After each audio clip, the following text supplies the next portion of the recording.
Hello everyone. Welcome to our next lecture on spherical mirrors.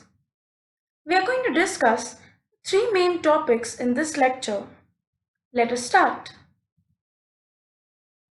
The first topic that we discuss is the relationship between the focal length f and the radius of curvature r of a spherical mirror.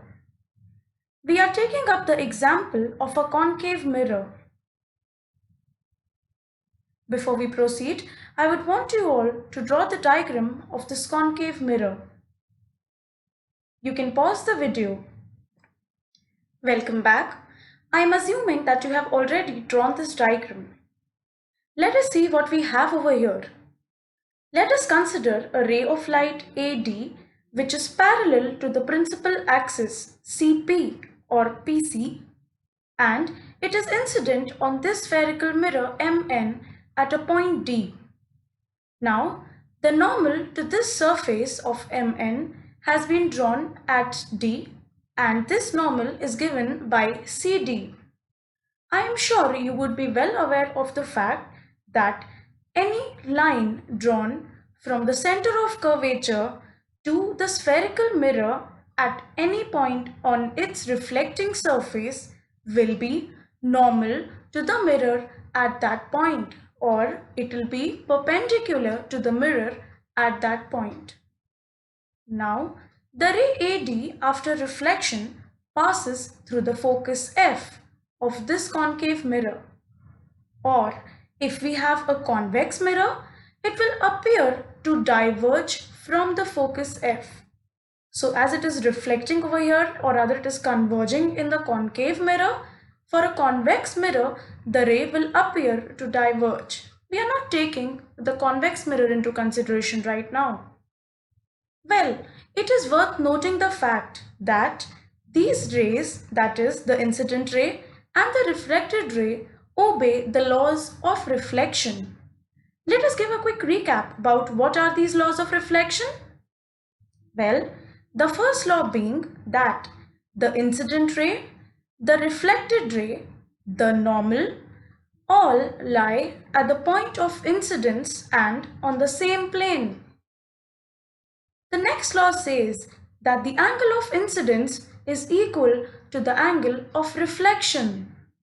So again, it is obvious over here that angle I is going to be equal to angle R.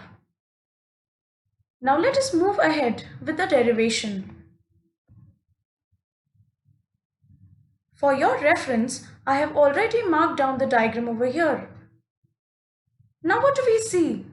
We see that angle ADC is nothing but my angle of incidence I, and angle CDF is my angle R. But there is another angle which we must consider, that is the angle DCP or DCF if you may. Don't you think that angle D and angle C are alternate angles? Of course, because AD and CP are parallel to each other. An angle I here, or rather angle D let me say, and angle C form an alternate angle. Thus, angle ADC, which is I, will be equal to angle DCP. And we mark down that DCP is angle I in the diagram. We also see and we also know from the laws of reflection that angle CDF is going to be I. Now what do we see here? We see that CDF is a triangle, and it is not just any triangle, it forms the isosceles triangle because angle CDF and angle DCP or DCF is the same, that is I. Now according to the isosceles triangle theorem, we know that the sides which are opposite to equal angles are equal. Thus we write that DF is equal to FC, which means DF over here equals to FC. Now I have marked both of these sides as equal. so that we understand our diagram and the derivation better. Now moving on, there is an extremely important assumption that we have made, which is that the aperture of the mirror is extremely small, which means that the length mn is very small. Now if that becomes the case, point D and point P lie extremely close to each other. If point D and point P lie very close to each other, we can safely assume that P and D coincide. Now if P and D coincide, it is obvious that DF will be equal to FP. If I'm saying that P and D coincide, I mean that I can simply overlap this FD onto FP, thus making them equal. I mark that as my equation number 2, and also I mark a symbol for them being equal. But if you look at the diagram very closely, what do you see? That here you have three sides that are equal. Oh, also, by the theorem of correspondence, that is, if A equals B and A equals C, B has to be equal to C. Of course, you know this. So let's write it down. What do you get? We know that FC will be equal to PF or FP. So FC will be equal to PF. But what is PF? Well, I'm sure if you had listened to the last lecture carefully, you know that PF is nothing but the focus of the spherical mirror or the focal length of the spherical mirror. And we know that PC is the radius of curvature of this concave mirror. Now what do we have? Obviously, if I see from the geometry of this figure, points P, F and C are collinear. Now if they are collinear, I can obviously write that PC is equal to PF plus FC, correct? Of course. But I also know for a fact that FC is equal to PF. So can I write PC is equal to PF plus PF? Yes. So what do I get? I know for a fact that PC is the radius of curvature R. And what do I see? I see that PC is 2PF. Now what is PF? Again I told you that it is nothing but my focal length F. So what do I get? I get R is equal to 2F or F is equal to R by 2. Now this is an extremely important relationship which holds true even for the convex mirror as well. But again, there is an important assumption that we have made, which is that the aperture of the mirror is small. This concludes our current topic. Let us move ahead to our next topic. Sign convention for reflection by spherical mirrors. Now, reflection of light by spherical mirrors follow a set of sign conventions called as the new Cartesian sign convention. It is strongly based on the coordinate geometry. Now, in this convention, the pole P of the mirror is taken as the origin, such as in the Cartesian coordinate system, 0 is taken as the origin. Over here, the pole P is taken as the origin. The principal axis of the mirror is taken as the x-axis of the coordinate system, and a line which is drawn perpendicular to the principal axis at the pole of the mirror is taken as the y-axis of this coordinate system. The conventions are as follows. The object is always placed to the left of the mirror. This implies that the light from the object falls on the mirror from the left hand side only. Now all distances parallel to the principal axis are measured from the pole of the mirror. Of course, yes. All the distances measured to the right of the origin, that is, along the positive x-axis, are taken as positive, while those measured to the left of the origin, that is, along the negative x-axis, are taken as negative.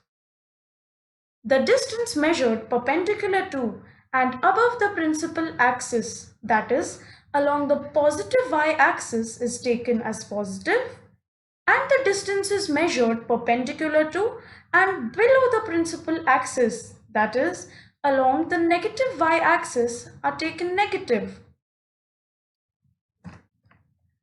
Let me deepen your understanding of these sign conventions by explaining them to you diagrammatically. Here is a diagram for the sign convention of mirrors. On one side, you have a concave mirror. On the other side, you have the convex mirror. Don't you think so that this certainly looks like our Cartesian coordinate system, wherein this marks the positive x-axis, this marks the negative x-axis, this marks the positive y-axis, and this marks the negative y-axis. Let us discuss the concave mirror first. Suppose if P, and assume if this is O here, is my object distance, we see that the object is always placed on the left of the mirror, be it the concave mirror or be it the convex mirror. So obviously the object distance is always going to be negative because it falls in the negative axis region. Also, it is worth noting that the object is erect.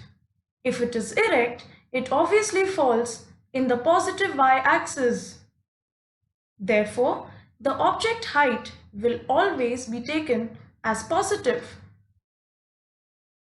Now suppose if the image is real and inverted, then if it is real, the image will obviously be in front of the mirror.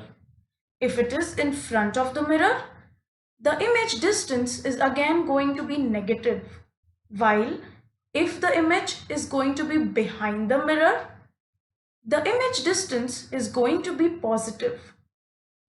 Similarly, if the image is real, as we've already discussed, if the image is inverted, we see that the image length or the image height is again negative because it falls in the negative y-axis region. Whereas if the image is also erect, it is going to be positive. The length or the height of the image is going to be positive. Do you remember the case wherein in the concave mirror, the position of the object wherein the image that you get is going to be virtual and erect?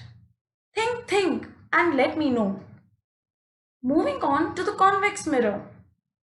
Now obviously the diagram you see here is a little ambiguous because the image that you get always is going to be behind the mirror and not in front. But anyway, this is just for your understanding. It is imperative that you understand that the object distance, that is from the pole, is again always going to be negative, the object height going to be positive, whereas the image distance is going to be positive and the height probably would be positive. Why? Because yes, in the convex mirror, the image is always virtual and erect. Let us now move on. Let us now study the most important derivation of your chapter, that is the mirror formula. This derivation is not just important in this chapter, it is also important from the point of view of your board examinations. Now what exactly is this mirror formula? A mirror formula can be defined as the formula which gives a relationship between the distance of the object, which is denoted by u, the distance of the image, which is denoted by v, and the focal length of the mirror, which is denoted by the letter f. Before we move on to the actual derivation, let me first walk you through the assumptions required for the derivation of the mirror formula. Now the following assumptions are taken into consideration while we derive this formula. The first one being that the distances are measured from the pole of the mirror. The distances can either be measured to the left side of the pole or to the right side of the pole, to the direction perpendicular to the pole, that is either in the positive y direction or in the negative y direction. Now the second assumption says that according to this convention, the negative sign indicates the distance measured in the direction opposite to the incident ray. What I mean by here is that I've already told you in the sign convention that the object is always placed in front of the mirror, that is on the left side, and the light ray that is incident will always fall from left to right. Now, the distance of the object will be taken, or rather will be considered, starting from the pole right up to the object, and this distance will be called as u. Also, the positive sign indicates that the distance measured in the direction of the incident ray. What do I mean by this? Obviously, if the incident ray is moving from, let's say, left to right, and I measure the positive x-axis distance, I mean that the direction in which I am measuring is that of the direction of the incident light. Moving on, the distance below the x-axis is negative, whereas the distance above the x-axis is positive. We already know this from our sign convention. Let us now move on to the derivation of the mirror formula. Now, this diagram is going to help you understand the mirror formula derivation more effectively. You can pause the video for 2 minutes and draw the diagram. Welcome back. Now, before we dig deeper into the derivation, let us first understand this diagram better. This is a diagram of a concave mirror, wherein P is the pole of the mirror, F is the focus of the mirror, C is the center of curvature of the mirror. It is also imperative that PF will be the focal length F, PC will be the radius of curvature R of the mirror. Now what is interesting to note that the distances over here have been mentioned along with the sign convention. We clearly see that if PF is the focal length of the mirror, it has been written minus F because it comes in the direction of the negative x-axis. Similarly, for the radius of curvature, which is being written as R, the direction is being taken as negative again because it lies in front of the mirror and in the negative x-axis region. Now, what we have done is that depending upon the position of the object, the image can be either real or virtual, inverted or erect. Let us say that we have taken AB as the object and placed it between the focus F and the center of the curvature C of our concave mirror. Accordingly, as we have already seen in the formation of images, the image thus seen is going to be beyond the center of curvature. The image is going to be inverted and enlarged as well as real. Now, how did we come to know about this? Easy peasy. We simply took two rays, the first ray being AD, which is our paraxial ray, which after reflection passes through the focus. The second ray has been taken is the ray which is passing through the center of curvature, and of course this ray is going to retrace its path after reflection, and the point wherein both these reflected rays meet has been marked. Now as I told you previously, by the similarity of these two triangles, we can clearly see that C is vertically opposite B, and this angle over here, if we mark it down as B1, are right angle triangles, and obviously angle A1 and A have to be equal. So both these triangles are similar, and thus we mark down A1 as the image of the object A. We draw a perpendicular down to the principal axis. When we mark down our arrowhead, our ray B1 A1 is going to be the image of our object BA. It is also worth noting that PB is the distance of our object AB from the pole of the mirror. According to a convention, it is written as small letter u, but because it again falls in the negative x-axis region, we mark down our distance as a minus u. Moving on to the image, it is clearly seen that PB1 is nothing but the distance of the image, or the image distance, which is marked down as V. Again, a negative sign in front of V because this comes in the direction of the negative x-axis. Now there are two more distances that have been marked.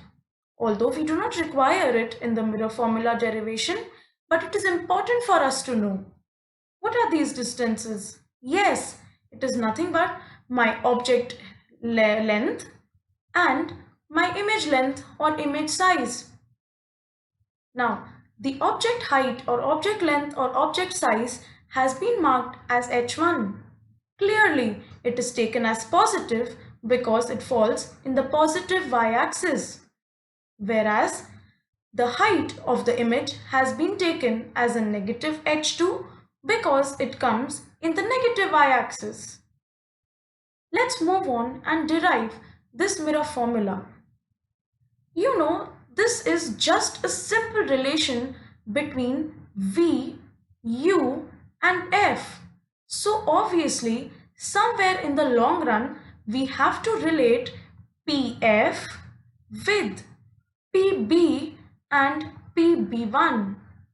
Now, if you look at this diagram, you will obviously not understand how to do it, and you might seem that it is a Herculean task.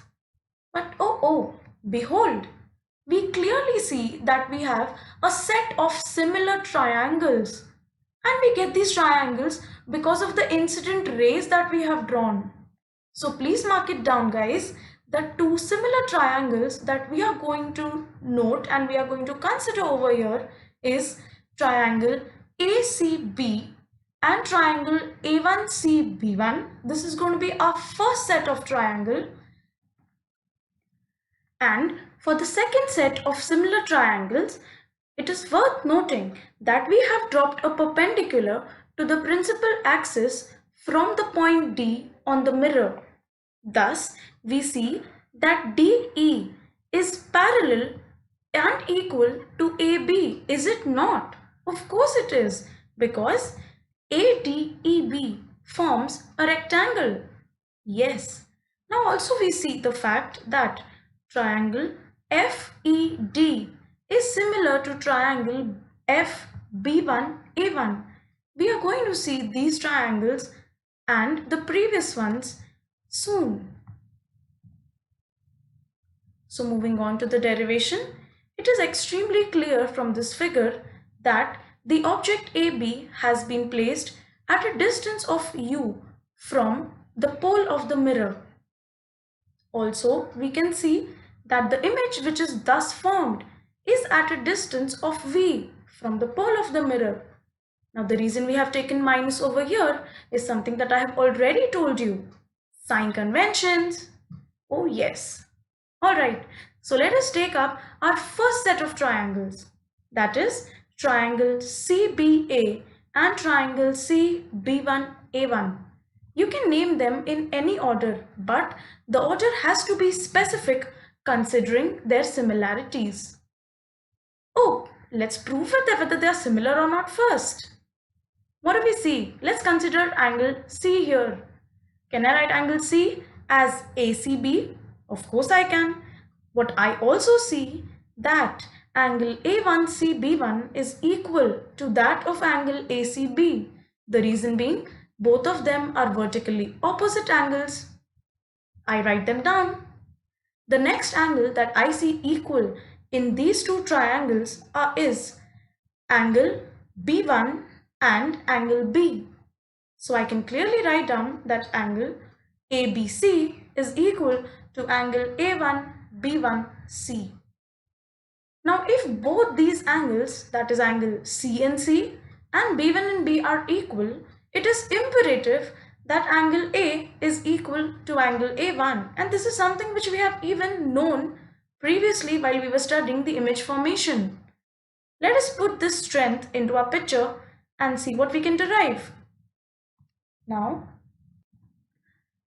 there is another property that we know about similar triangles, and that is the ratio of the corresponding sides, that is opposite to congruent angles of two similar triangles, are in proportion. Let us see these corresponding sides first. So the sides which correspond to the congruent angle CC over here is AB of triangle ACB and A1B1 of triangle A1CB1. So we get the first ratio, which is AB upon A1B1. Now since it is in proportion to the other ratio, we have to find out the other ratio as well. And for that, we are going to take the angle A1 and the angle A. So what do we get? We easily get that the side which is opposite to angle A1 is B1C and the side which is opposite to A is BC.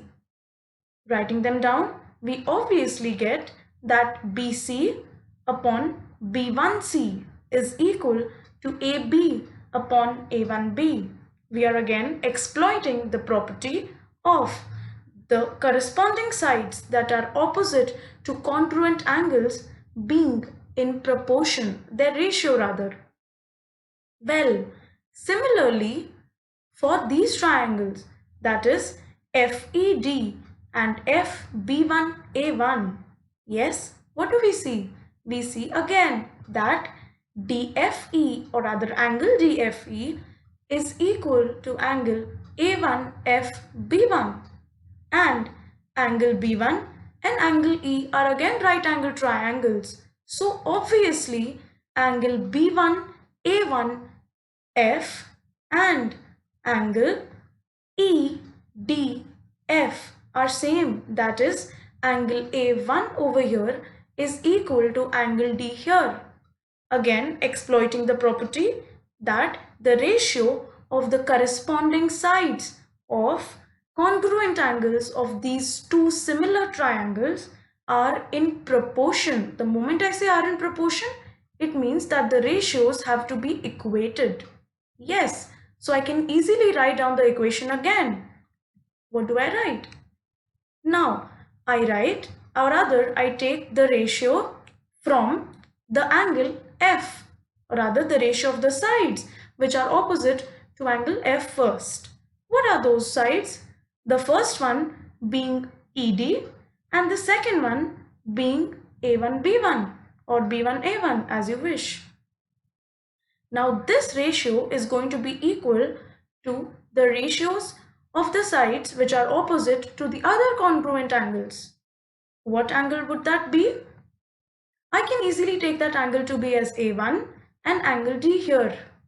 So what do I get? I get that the ratio of EF and that of FB1 is equal to ED and A1B1. You remember me telling you that I can write ED or DE as AB? Obviously. So let's see. Well, what do we have next? We clearly see that ED is equal to AB, and we simply have to substitute in this. in this ratio. We do that now and we get that AB upon A1 B1 is equal to EF upon FB1. See here, EF upon FB1 is equal to AB upon A1 B1. Now we have two equations, and what we see in this equation, if we call AB upon A1 B1 as A, we see that A equals B and A equals C. So obviously B has to be equal to C, and that's what we write. If we combine these two equations, equation number 1, and if we name this as equation number 2, and when we combine both these equations, we get that BC upon B1C is equal to EF upon FB1. Now there is another very important assumption that we are supposed to make. That is, point D is very close to the point P.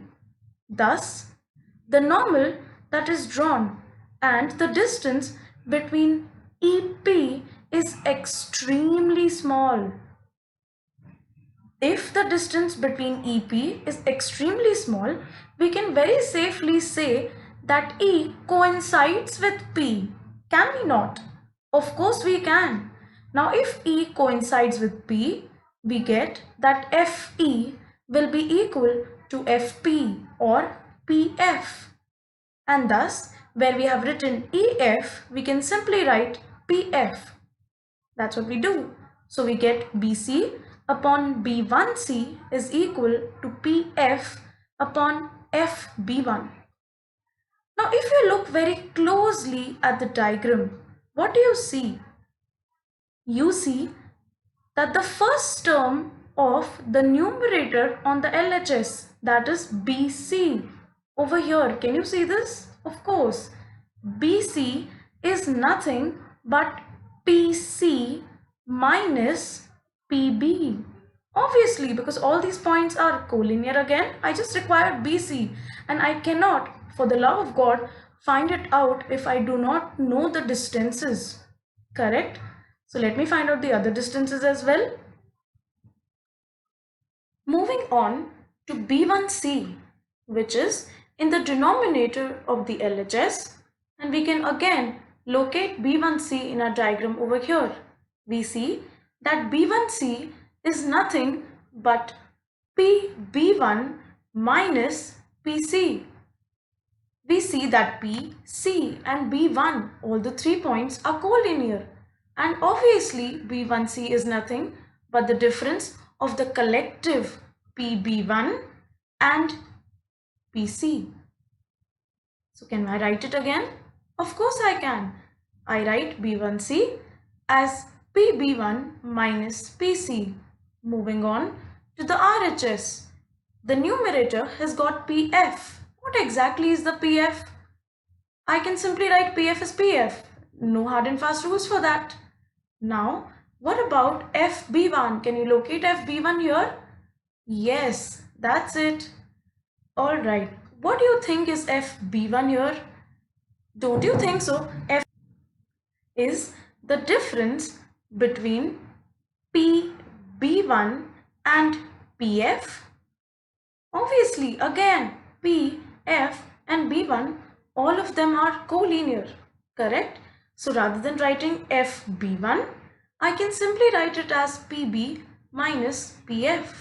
And that is what I have written in my denominator. Moving on.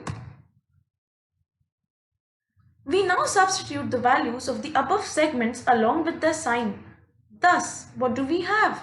We can clearly see from our figure, and that is the same thing that we are going to write down as our distances over here. We see that PC is equal to minus R, PC being the radius of curvature, that is minus R. PB is minus U. What is PB over here? PB is nothing but my object distance minus U. PB1 is my image distance, which is written as minus V. And PF is the focal length of the concave mirror, which is written as minus F. I have already written down the previous equation here. So what do? I simply have to substitute the variables of these line segments into their respective terms. What do I get? I write PC as minus R minus PB as minus Q, PB1 as minus V, PC as minus R again, PF as minus F, PB1 as minus V, and PF as minus F. Now what do we get? We obviously need to get rid of these so many negative signs here, shall we? Come on, let's do this. What do we get? So minus and minus becomes plus. So this automatically becomes u minus r. Obviously we can write minus r plus u as u minus r simply. What about the denominator? Again, minus and minus becomes plus. So minus v plus r can simply be written as r minus v as I write it here. What about the other side? Minus f remains minus f, and over here, can I write it as minus of minus f as plus f? Yes. So the denominator becomes minus v plus f, and I can simply take the plus f before minus v and write it as f minus v. Now you know what? I would like to get rid of this negative sign as well. Can I simply put down this negative sign in the denominator? Of course I can. And if I put it down in the denominator, that is if I multiply the denominator of the RHS by a negative sign, what do I get? I get it as minus f minus of minus v, that is minus f plus v. And I can simply write it as plus v minus f. Now that is what I've done here. Let's move on and complete this derivation now. It's been going on for a while. Okay, so I have written down the previous equation that I got very neatly over here for your reference. We simply have to solve this equation and get the final answer. Let's see how we do it. This is no rocket science, guys. We simply cross multiply the terms. That's it. So after cross multiplying, what do we get? We get u minus r into v minus f is equal to f into r minus v. Now after opening up the brackets, we get VU minus UF, because we multiply U with V minus F first, then we multiply minus R with V minus F. That's how we've been studying, right? So what are we going to get now? We will get UV minus UF minus RV and plus, because minus minus becomes plus RF equals F into R is RF or FR and F into minus V being minus VF. What do you see here? Don't you think so RF and RF gets cancelled? Of course, if I take RF on the other side, it becomes 0. What we do over here is that we are taking everything else on one side and equating it all to 0. Can I do that? Yes. What do I get? I simply get UV minus UF minus RV, both of them get cancelled, minus VF goes from the RHS to the LHS, changes its sign, becomes plus VF. Now we know for a fact that R is equal to 2F. We have already done this at the start of our lecture. So can I write R as 2F? Yes, I can. And I write R as 2F. What do I get? I get UV minus UF minus 2FV plus VF is equal to 0. Now what is minus 2F plus VF? Of course, it is going to be a minus VF, right? Yes. So we get UV, again writing it down as it is, minus UF, writing it down as it is, minus VF is equal to 0. Now what I do is that I take this minus VF on the other side. Okay, so rather than taking just minus VF on the other side, let me take up UF and VF both on the other side. What do I get? I get UV is equal to UF plus VF. Now what if I divide this equation by U, V and F? Can I do that? Of course. I divide this whole equation by U, V, F. Again, U, V, F. Dividing this again by UVF. What do I get? I see that UV gets cancelled on this side. UF gets cancelled on the other side. And VF gets cancelled on the other side. So what are the terms that remain?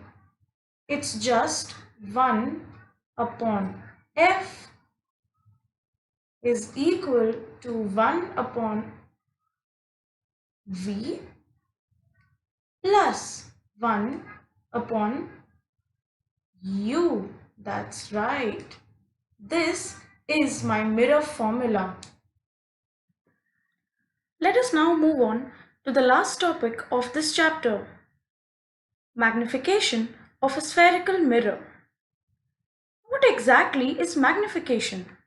Magnification produced by a spherical mirror, also called as the linear magnification, gives the relative extent to which the image of an object is magnified or increased or decreased with respect to the object size. So basically, it is nothing but the ratio of the height or the size of the image to that of the height or the size of the object, both measured perpendicular to the principal axis. It is usually represented by the letter M. Now what exactly does this magnification tell you? Magnification is going to tell you whether the image has increased or decreased in size. Now when we want to find out the magnification, M, it is given as the size of the image upon the size of the object, or simply I by O. In the diagram above, we can clearly see that for triangle A, B and P and triangle A dash, B dash, P, both these triangles are similar. If you have an iota of a doubt, let me guide you through it. We have taken two rays over here, and those two rays are the one which is passing through the center of curvature of the mirror, and the second one which is incidenting obliquely onto the concave mirror. Now after reflection, what happens to this obliquely incident ray? Of course, it will reflect with the angle which is going to be same as that of the angle of incidence. Obviously, we know this. Now, minus u is the distance of the object. The reason I've written minus is because object is kept in front of the mirror, and again we know that the distances which are measured to the left of the pole will be written with a negative sign according to our sign convention. Now, suppose if angle APB is I, obviously angle BPN is also I. Now we can clearly see that angle A dash P B dash is vertically opposite to angle, let's say, N, P and B. Therefore, if R is equal to I, then angle P over here is also going to be I.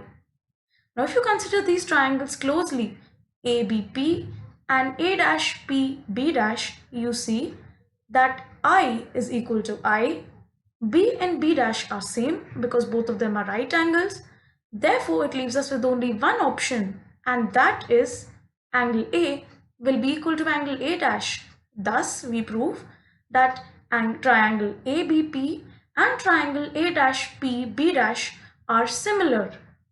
Now again, if these two triangles are similar, obviously A dash B dash upon AB is going to be equal to PB dash, and PB.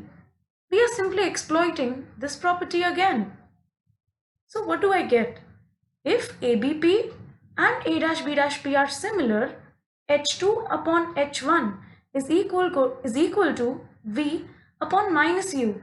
Now the reason I have taken H2 and H1 positive, it is obviously because both of them are erect and both of them lie in the y-axis, or rather parallel to the y-axis. Alright, so what do I get? Can I take the minus from the denominator right up to the numerator? Of course I can. So I write H2 upon H1 is equal to minus of V by U. Now don't you think so? H2 upon H1 is nothing but the size of the image upon size of the object, and that is nothing but my magnification M. Thus I get M is equal to minus V by U. Now there are certain other formula of M as well.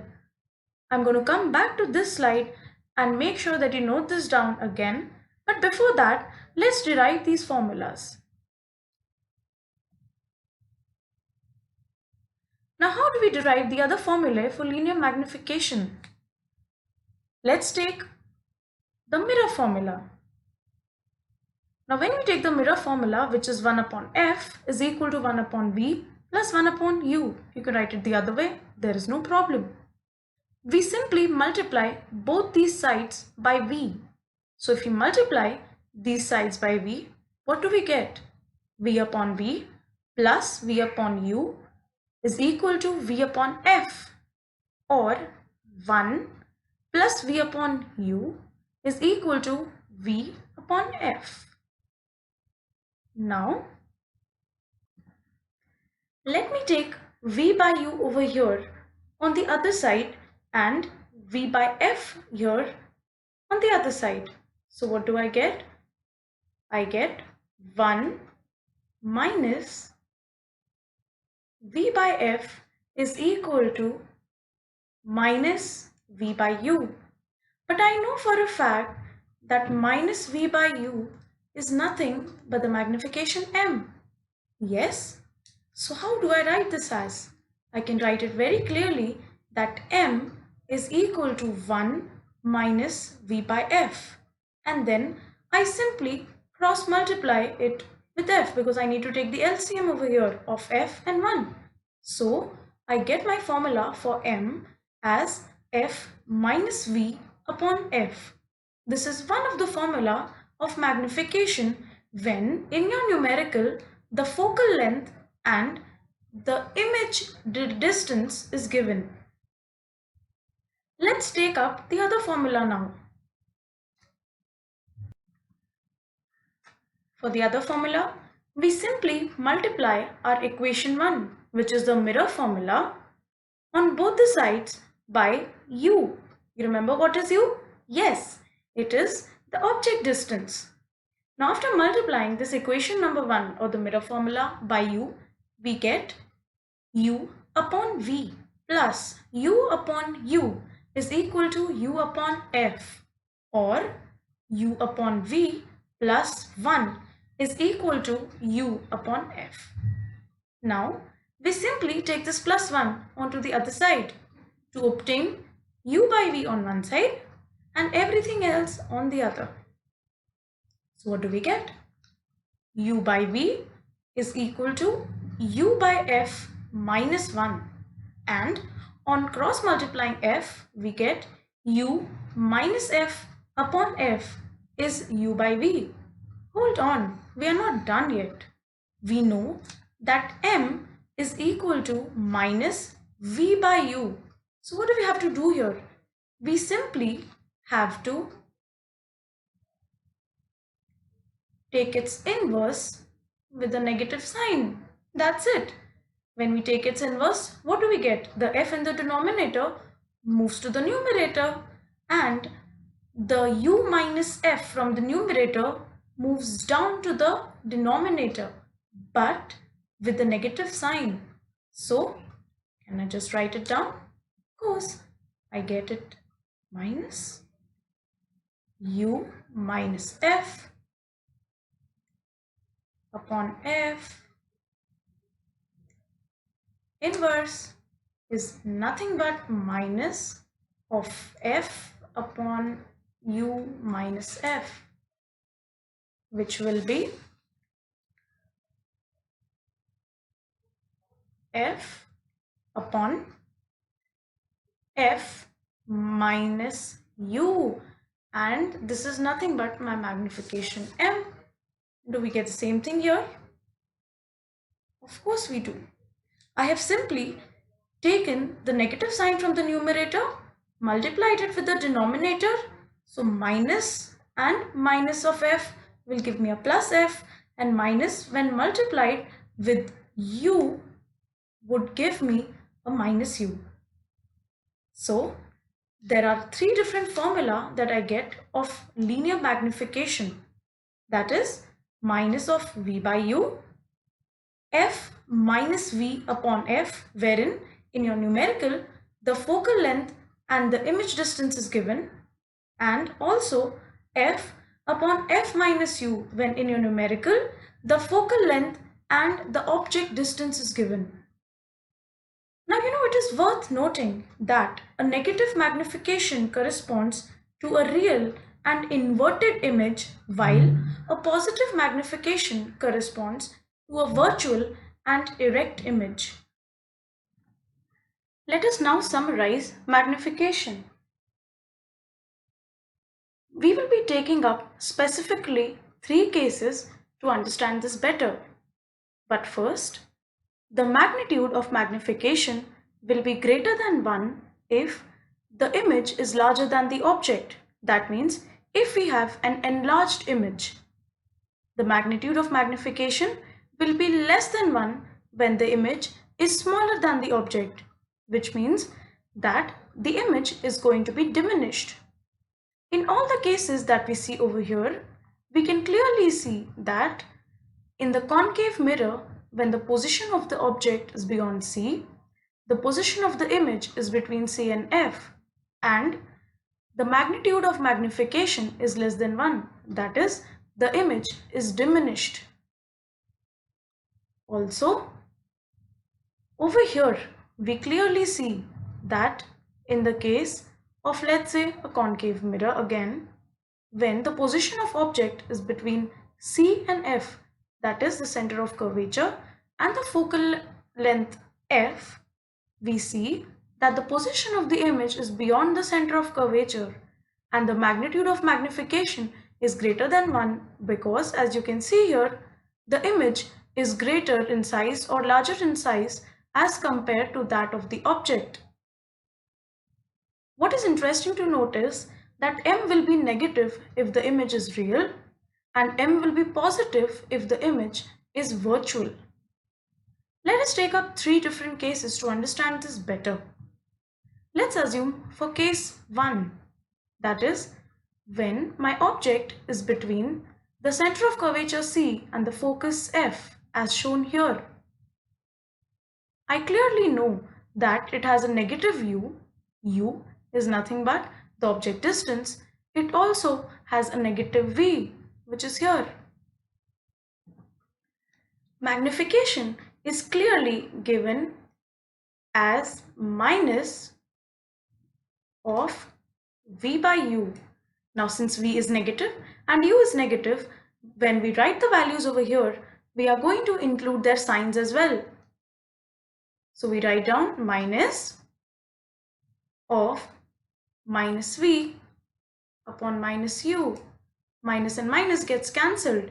So my magnification is nothing but negative, as you can see. Also, it is greater than 1. It is greater than 1 because we are taking up the fourth case. The magnification is greater than 1. Alright, now moving on to the next case. That is, again in the concave mirror, when the object is between the pole P and the focus F. The object is very close to the mirror. We know that U again is negative. But we also know for a fact that the position of the image will be behind the mirror, which means V is going to be positive. So what is m over here? M will be minus of v by u. But u is going to be minus u. When we take up the value, we are going to include the negative sign over here. So I get minus v upon minus u, which is nothing but v by u. What do you see here? You see that the magnification is clearly positive. Also, because the size of the image is greater than the size of the object, the image is enlarged, we say that the magnitude is greater than 1. Moving on to our last case of a convex mirror. We have taken the case wherein the object is anywhere on the principal axis. Again we see that we have a negative view here. Now the image which is thus formed is behind the mirror, which means V is going to be positive. Again it brings me to this case. It is going to be minus of V by U. U will be negative, V will be positive, so it is going to be minus V upon minus U, which will be V by U, and thus M gets a positive value. Yes, and what about the M being less than or greater than 1? Let's see. We clearly see from this figure that the size of the image is quite small when you compare it to the size of the object. Thus, it is a diminished image and hence the magnitude of M will be less than that of 1.